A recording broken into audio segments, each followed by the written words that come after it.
Hello everyone. आज के इस वीडियो में हम पाचन तंत्र के बारे में पढ़ेंगे। सबसे पहले शुरुआत हम करते हैं पाचन की परिभाषा से कि पाचन किसे कहते हैं।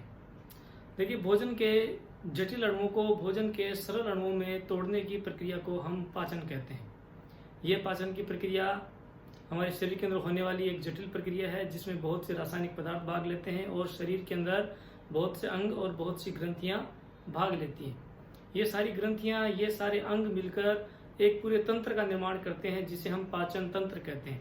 वो पूरा तंत्र भोजन को पचाने में सहयोग करता है, पाचन की क्रिया को संपन्न करने में सहयोग करता है, इसीलिए उस तंत्र को हम पाचन तंत्र कहते हैं। पाचन तंत्र का ये जो हमारा टॉपिक है लगभग 2 या 3 वीडियोस के अंदर, 2 या 3 क्लासेस के अंदर चलेगा, क्योंकि एक लंबी प्रक्रिया है। आज हमारा इंट्रोडक्टरी ये टॉपिक है, इसके अंदर हम आपको सिर्फ पाचन तंत्र से परिचय करवाएंगे कि मनुष्य का पाचन तंत्र किन अंगों से मिलकर बनता है, किन ग्रंथियों से मिलकर बनता है, उसमें कौन कौन सी संरचनाएं होती हैं, उनकी क्या विशेषताएं होती हैं। अगली वीडियो के अंदर हम पाचन की क्रियाविधि समझेंगे, जिसके अंदर हम ये बताएंगे कि शरीर के कौन से अंग से या पाचन तंत्र के कौन से अंग से, कौन से भाग से कौन सा रासायनिक पदार्थ निकलता है, कौन सा पाचक एंजाइम निकलता है और वह भोजन के कौन से रूप को सरल रूप में बदलता है। इस प्रकार से 2 या 3 वीडियो के अंदर हम पाचन की क्रियाविधि को पूरा समझेंगे। आज हम सबसे पहले मनुष्य के अंदर जो पाचन तंत्र है उसकी संरचना का अध्ययन इस वीडियो के अंदर करेंगे। तो देखिए, जो सबसे सरल डायग्राम हो सकता है मनुष्य के पाचन तंत्र का, वो हमने बनाने का प्रयास किया है। यहाँ पर आप देखेंगे तो ये जो हमने डायग्राम बनाया है ये मनुष्य के पाचन तंत्र का एक सरल और बहुत ही सिंपल सा डायग्राम है, जिसके अंदर हमने लगभग सभी अंगों को, सभी ग्रंथियों को दर्शाने का प्रयास किया है और साथ में उसका हिंदी में लेबलिंग किया है, हिंदी में नाम लिखा है। तो हमने जैसा कि आपको बताया कि मनुष्य का जो पाचन तंत्र है बहुत से अंगों से, बहुत सी ग्रंथियों से मिलकर बनता है और उससे मिलकर हमारे पूरे पाचन तंत्र का निर्माण होता है। तो सबसे पहले हम आपको बताएं कि जो पाचन तंत्र है उसकी शुरुआत मुख से लेकर या मुख गुहा से लेकर मल द्वार तक एक नलिकाकार संरचना के रूप में होती है। मनुष्य का पाचन तंत्र मुख गुहा से लेकर मल द्वार तक एक नलिकाकार संरचना से मिलकर बना रहता है। इस नलिकाकार संरचना को आहार नलिका कहते हैं, एलिमेंट्री कैनाल कहते हैं। और पाचन तंत्र का सबसे बड़ा भाग यही है, या सबसे बड़ा अंग भी यही है। मुख्य रूप से जो हमारा पाचन तंत्र है इसी आहार नाल का हिस्सा है। भोजन को पचाने का मुख्य काम इसी आहार नाल में होता है। हमने शुरुआत की मुख से, तो यानी कि पाचन की जो क्रिया है वो मुंह से शुरू हो जाती है। जैसे हम भोजन को मुंह के अंदर चबाना शुरू करते हैं, उसके अंदर बहुत सी हमारी जो लार ग्रंथियां पाई जाती हैं, उसकी जो लार है उसके बहुत से एंजाइम उस भोजन में मिल जाते हैं और वो भोजन को पचाना शुरू कर देते हैं। अक्सर पूछ लेते हैं कि पाचन का प्रारंभ शरीर के कौन से अंग से होता है। मुख से भोजन का पाचन प्रारंभ हो जाता है। तो हम इसकी संरचना देखेंगे आहार नाल की। आहार नाल में ऊपर की तरफ ये नासा छिद्र वाला हिस्सा है, ये जो हमारे नाक वाला हिस्सा है, और ये जो नीचे हमने बनाया ये मुख वाला हिस्सा है, ओरल कैविटी वाला हिस्सा है। ये नासा छिद्र और मुख वाला हिस्सा अंत में यहाँ पर आकर एक कॉमन जंक्शन का निर्माण करता है यहाँ पर, जिसे हम फेरिंग्स, कंठ या ग्रसनी कहते हैं। इस ग्रसनी के अंदर हमारी नासा छिद्र और मुख गुहा, उन दोनों का जंक्शन होता है। हम किसी एक पीरियड के अंदर, एक क्लास के अंदर स्पेशल ग्रसनी की संरचना पढ़ेंगे, क्योंकि जो ग्रसनी एक जटिल संरचना है ये और बहुत ही महत्वपूर्ण संरचना भी है, क्योंकि यहाँ पर 2 अंगों का या 2 हिस्सों का जंक्शन है। एक तो हमारे नासा छिद्र का जो नाक से नलिका पीछे की तरफ जाती है, श्वास नली, और एक मुंह से जो भोजन की नली पीछे की तरफ जा रही है, जो हमने आहार नली बताई। इन दोनों नलियों का जो जंक्शन है यहाँ पर है कंठ में, और एक महत्वपूर्ण संरचना है।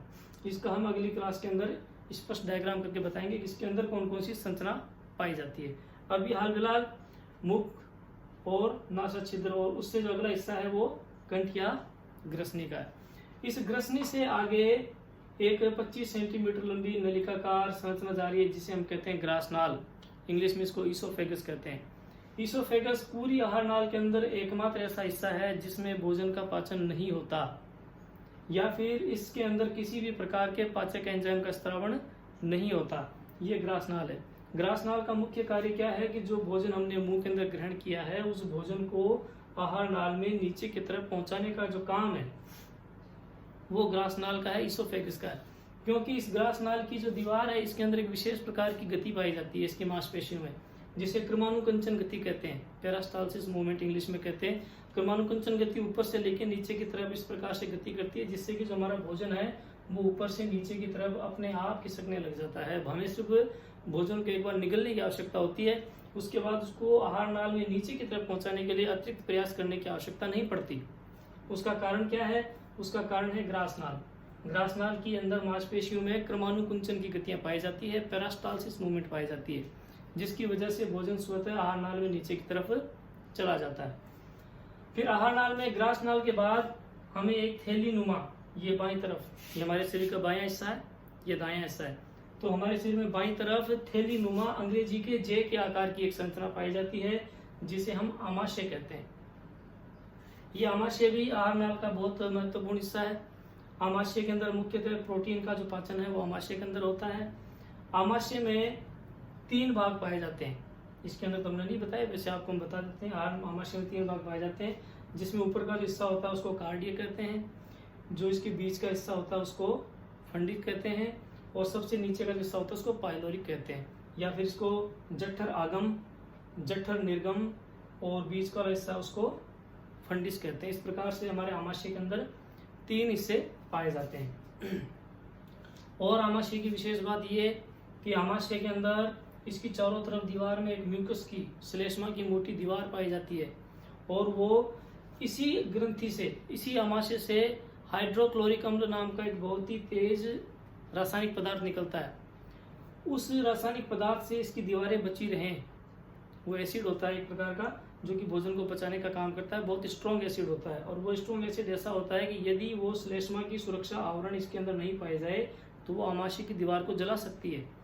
तो उससे बचने के लिए इसके अंदर, आमाशय के अंदर श्लेष्मा की मोटी परत पाई जाती है।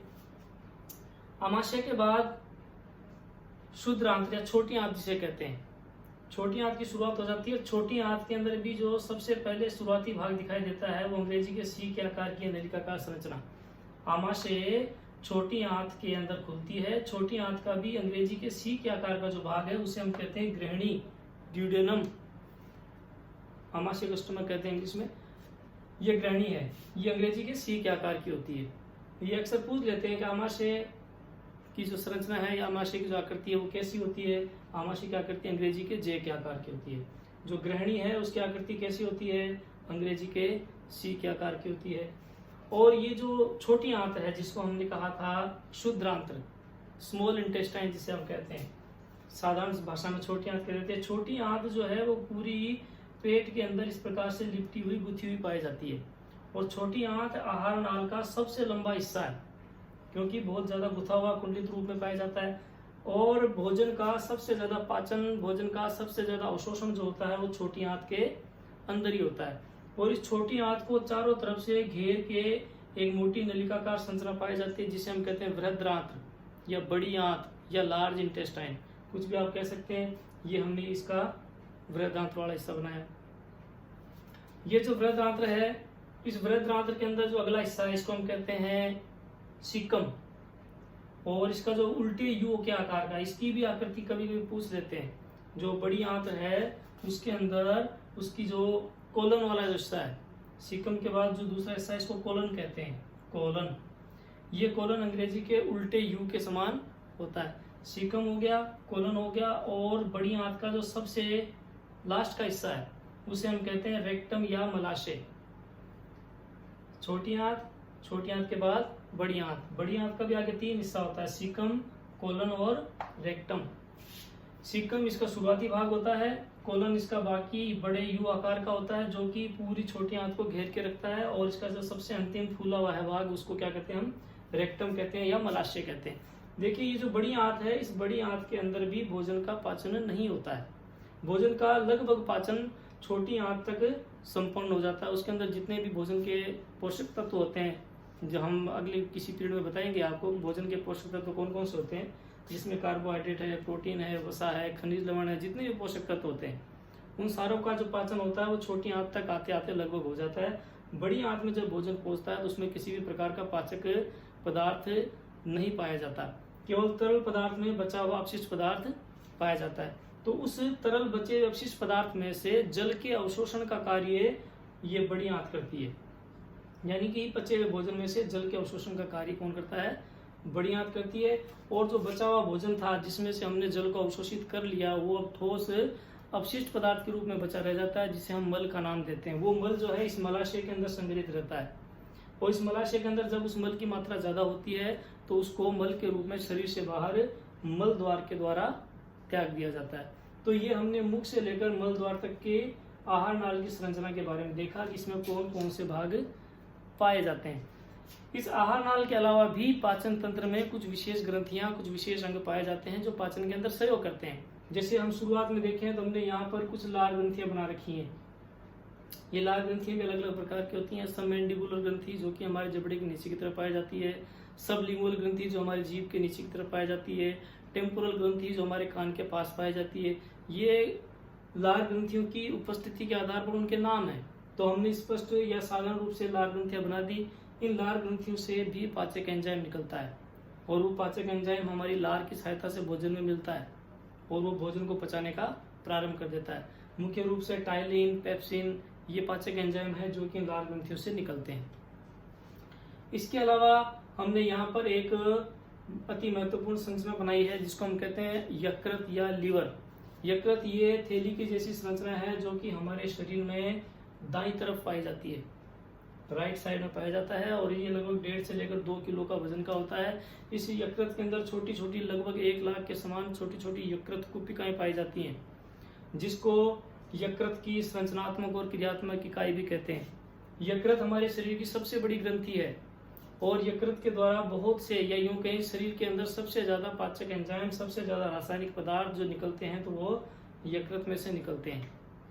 यकृत बेहद ही महत्वपूर्ण अंग है, लेकिन वो उन सभी रासायनिक पदार्थों के अलावा हमें सिर्फ उस चीज की बात करनी है जो पाचन तंत्र में सहयोग करता है। तो यकृत में से जो पाचक पदार्थ निकलता है या जो पाचक एंजाइम निकलते हैं उसे हम कहते हैं पित्त, बाइल।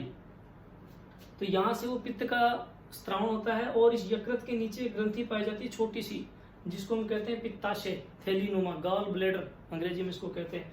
इस यकृत से निकलने वाला जो पित्त है वो इस पित्ताशय के अंदर संग्रहित रहता है या सांद्रित होता है, उसकी सांद्रता इसके अंदर बढ़ती है, और यकृत से ये यकृत नलिका निकलती है छोटी सी, और पित्ताशय के अंदर से वो जो पित्ताशय है, इस पित्ताशय के अंदर जो पित्त पड़ा है वो इस पित्ताशय नलिका से होते हुए एक कोमल नलिका, जिसको हम पित्त नलिका या बाइल डक्ट कहते हैं। यकृत नलिका और पित्त नलिका आपस में मिलकर जिस नलिका का निर्माण करते हैं उसे हम पित्त नलिका या बाइल डक्ट कहते हैं। यह बाइल डक्ट या यह पित्त नलिका अपने अंदर आने वाले पित्ताशय को एक दूसरी ग्रंथि के अंदर जाकर छोड़ती है, और हमने उस ग्रंथि का नाम बताया अग्नाशय ग्रंथि, पैनक्रियाज जिसको नाम कहते हैं। ये जो पैनक्रियाज है आप देख सकते हैं एक पत्ती के समान संरचना वाली ग्रंथि है, इसकी संरचना पत्ती के समान होती है। इस पैनक्रियाज की उपस्थिति ग्रहणी के अंदर, ये जो हमने सी के आकार की ग्रहणी बनाई, कभी कभी इसको यू आकार की भी कह देते हैं, ज्यादा अगर इसमें बैंड हो तो उसको यू आकार की कह देते हैं, कभी कभी इसको सी आकार की कहते हैं।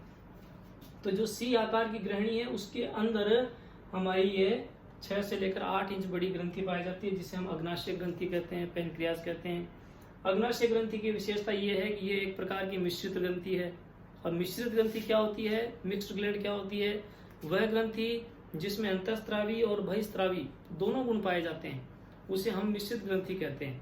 अब ये अंतःस्त्रावी ग्रंथि क्या होती है और बहिस्त्रावी ग्रंथि क्या होती है, ये हम अलग चैप्टर के अंदर किसी दिन आपको बताएंगे। अंतःस्त्रावी ग्रंथि क्या होती है, बहिस्त्रावी ग्रंथि क्या होती है। वैसे आपको सिंपल रूप से बता देते हैं, वह ग्रंथि जिनके द्वारा स्त्रावित पदार्थ बिना किसी नलिका की सहायता के सीधा रुधिर में चला जाए उसे हम कहते हैं अंतःस्त्रावी ग्रंथि। और बहिस्त्रावी ग्रंथि वो होती है जिस ग्रंथि के द्वारा निकलने वाला स्त्रावित पदार्थ किसी नलिका की सहायता से किसी अंग के ऊपर जाके छूटता है या किसी अंग के ऊपर जाके छोड़ा जाता है, उसे हम बहिस्त्रावी ग्रंथि कहते हैं। तो ये अग्नाशय ग्रंथि जो है मिश्रित ग्रंथि है। इसका एक हिस्सा ऐसा है जिसमें बहिस्त्रावी गुण पाए जाते हैं, एक हिस्सा ऐसा है जिसमें अंतःस्त्रावी गुण पाए जाते हैं। तो इस बहिस्त्रावी ग्रंथि के अंदर जो पित्ताशय है वो पित्त लाकर छोड़ा जाता है। अब इस पित्ताशय से भी पाचक एंजाइम निकलते हैं। वो है पाचक एंजाइम कौन कौन से वो भी हम बताएंगे, एंटेरोकाइनेज है, काइमोट्रिप्सिन है, इस प्रकार के बहुत से पाचक एंजाइम है जो कि इस अग्नाशय ग्रंथि से निकलते हैं। एक तो इस ग्रंथि से निकलने वाले पाचक एंजाइम, दूसरा पित्ताशय से आकर मिलने वाला पाचक एंजाइम, ये सारे के सारे ये एक नलिका बना रखी है हमने पित्ताशय के अंदर पाई जाने वाली, और सॉरी अग्नाशय के अंदर पाई जाने वाली नलिका है। ये अग्नाशय नलिका इस ग्रहणी के अंदर जाकर वो सारे के सारे पाचक एंजाइम इसके अंदर मिला देती है। तो भोजन पीछे से चल के आया, सबसे पहले भोजन के अंदर लार ने अपने पाचक एंजाइम या स्रावित पदार्थ को मिलाया, उसने भोजन का पाचन प्रारंभ कर दिया। उसके बाद भोजन ग्रास नाल के अंदर आया। हमने आपको बताया कि ग्रास नाल में किसी भी प्रकार का पाचन नहीं होता क्योंकि उसमें कोई पाचक एंजाइम नहीं पाया जाता। उसके बाद भोजन हमारे आमाशय में आएगा। आमाशय के अलग अलग हिस्से बताए, उनसे अलग अलग रासायनिक पदार्थ निकलेंगे। जठर रस बोलते हैं उसको, गैस्ट्रिक जूस बोलते हैं, जो इससे निकलता है आमाशय से, वो भोजन के ऊपर अपना कार्य करता है, वो भोजन को पचा देता है। भोजन के कुछ पदार्थ तब पच जाते हैं। उसके बाद भोजन ग्रहणी में पहुंचेगा तो ग्रहणी के अंदर देखिए यकृत से निकलने वाले रासायनिक एंजाइम, अग्नाशय से निकलने वाले रासायनिक एंजाइम, और ये अपना पित्ताशय गॉल ब्लैडर से निकलने वाले रासायनिक एंजाइम, ये सारे के सारे इस भोजन के अंदर मिला दिए जाते हैं। और वो सारे के सारे पाचक एंजाइम, वो सारे के सारे रासायनिक पदार्थ उस भोजन के ऊपर कार्य करते हैं, उस भोजन को पचाने का काम करते हैं। और छोटी आंत के अंदर, शुद्र आंत या स्मॉल इंटेस्टाइन जिसे कहते हैं, उसके अंदर भोजन का लगभग पाचन संपन्न हो जाता है। अंत में जो हमारा भोजन है वो कहाँ जाता है, बड़ी आंत के अंदर, बृहद आंत के अंदर जाता है, जिसके अगले हिस्से को हमने सीकम कहा, दूसरे बड़े हिस्से को हमने कोलन कहा, अंतिम हिस्से को रेक्टम या मलाशय कहा। मलाशय के अंदर बिना पचा हुआ भोजन जिसमें से सारा जल अवशोषित कर लिया जाता है, जिसे मल कहते हैं, उस मल का या फीसिस का या स्टूल का संग्रहण किया जाता है। ये टर्मिनोलॉजी है, फीसिस हुआ, स्टूल हुआ, ये मल के नाम है, और मल द्वार के द्वारा उसको शरीर से बाहर त्याग दिया जाता है। ये देखिए इसका जो सीकम है, सीकम के आगे हमने छोटी सी एक संरचना बनाई है जिसको कृमि रूपी परिशेषिका कहते हैं, वर्मी फॉर्म अपेंडिक्स, ये नाम आप सभी ने सुना होगा, अपेंडिक्स बोलते हैं इसको। इस परिशेषिका के अंदर बहुत से बैक्टीरिया पाए जाते हैं, वो बैक्टीरिया भी भोजन को पचाने का काम करते हैं। तो इस प्रकार से एक सरल रूप के अंदर जो मनुष्य की आहार नाल है या जो मनुष्य का जो पाचन तंत्र है वो हमने आपको समझाने का प्रयास किया है। तो आशा करता हूँ कि आपको ये बातें जरूर समझ में आई होंगी।